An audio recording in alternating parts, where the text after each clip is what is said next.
Howdy, howdy. I'm Kathy Nelson with the Grapevine Parks and Recreation Department. I'm back again. Unlike the first time, we talked about vegetables, which are great for those of you who have patios that have 6 to 8 hours of sun.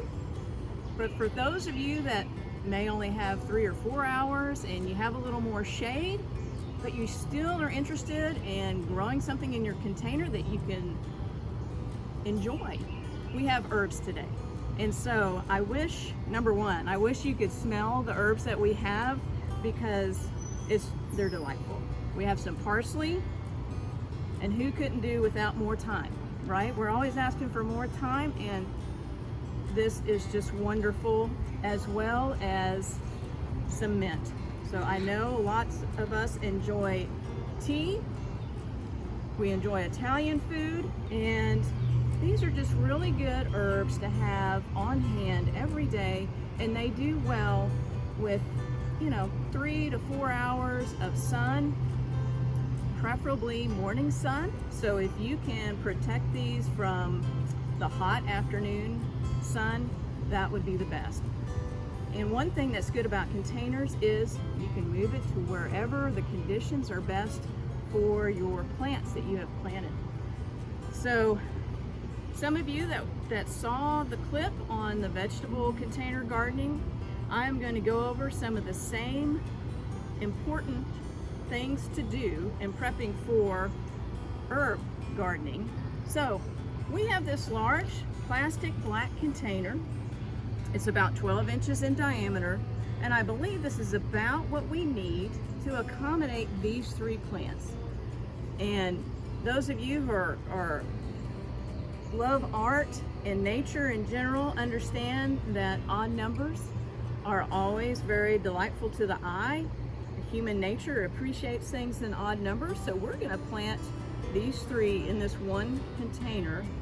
And the one thing I like is you're going to have some really tall growth with the parsley and the mint, and then you're going to kind of have this little dangler here with the thyme that can kind of reach over your container when it's fully grown. Here on this particular container, we probably don't have enough of this wonderful soil, and if you'd like to zoom in on this, you need about an inch of the container lip showing, and we have a little more than that here. So feel free to fill up that container with the soil. And the reason I'm trying to show you this soil is that it is so important to have this very light, airy potting soil. That is just crucial for the success of your herbs or any other plants that you wish to plant in a container.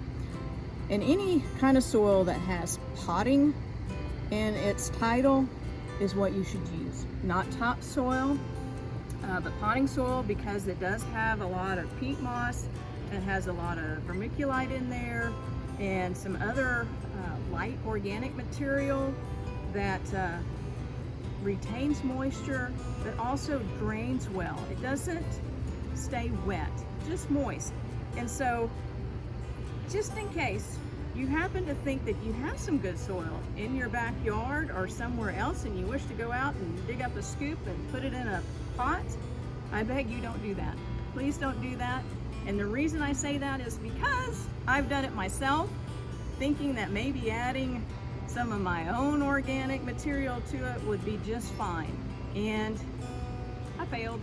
I didn't get very good production on my plants. And it's just so important to get potting soil, and that it's the same consistency throughout your container. Just go ahead and buy a couple of bags of potting soil and fill the container all the way up. Don't put a water bottle or rocks or anything else to try to fill up some of that bottom layer. And the reason is because those roots need to have soil all the way through the bottom, and it needs to be consistent, because the soil moisture needs to be consistent, and the only way that can happen is if you have the same material throughout your container. Another crucial element for the container itself is that it has drain holes.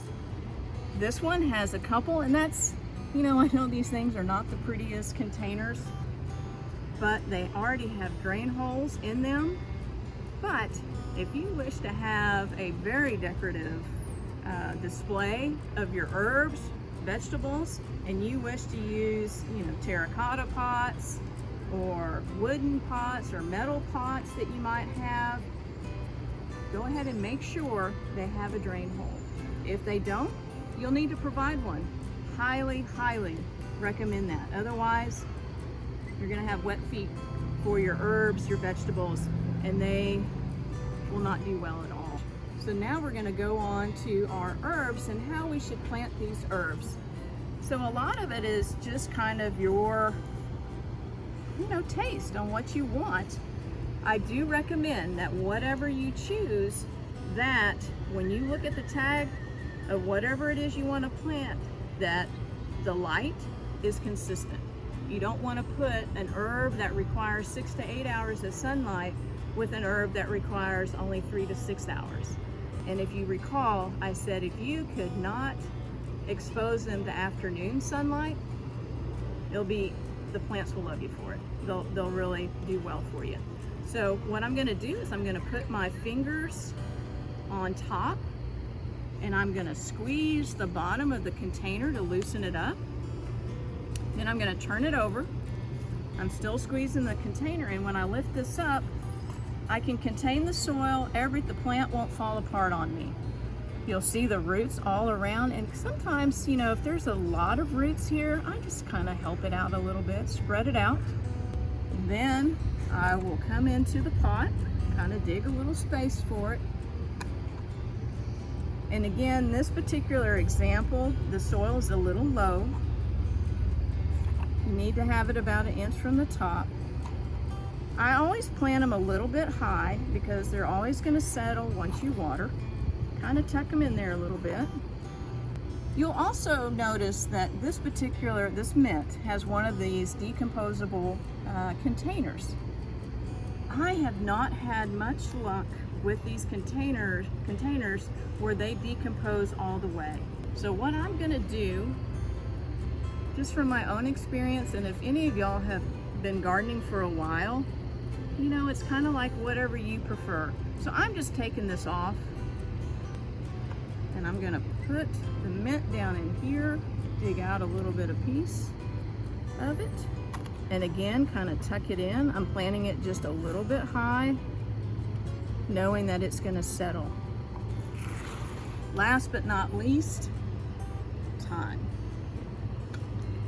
Same thing, put my fingers in through here just ever so gently. And if you'll notice, there's different forms that I have here, just to add some visual interest. And then I'll go ahead and dig out another little hole, put it in here.